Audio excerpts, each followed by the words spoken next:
the princess.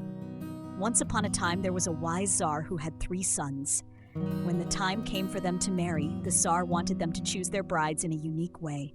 He gave each son a bow and arrow and said, "Shoot your arrows, and where they land, you will find your bride."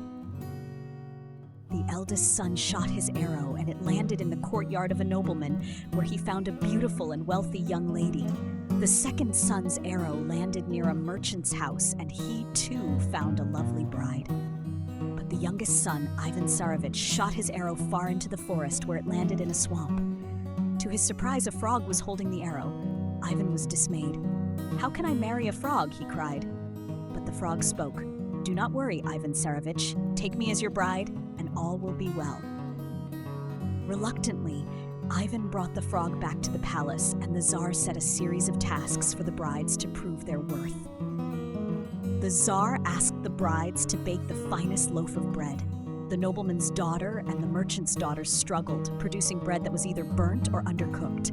But Ivan's frog bride amazed everyone. She hopped into her swamp, shed her frog's skin, and turned into a beautiful maiden named Vasilisa the Wise. She used her magic to bake a perfect loaf of bread, decorated with intricate patterns.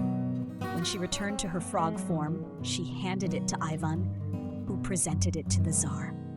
The Tsar then asked the brides to weave a magnificent tapestry. Once again, the other brides produced poorly made cloth, but Vasilisa used her magic to create a tapestry so beautiful that it seemed to shimmer with sunlight and flowers.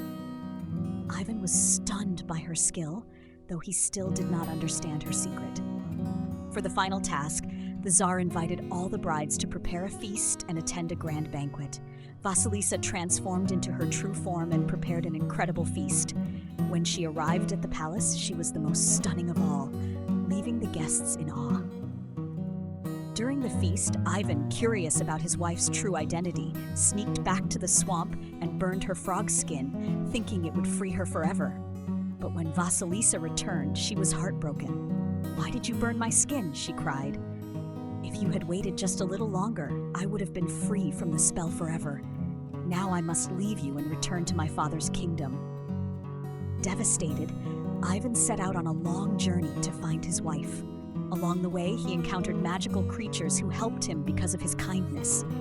After many trials, he finally reached the kingdom of Koshchei the Deathless, an evil sorcerer who had enchanted Vasilisa. Ivan defeated Koshchei, freed Vasilisa, and the two returned home together.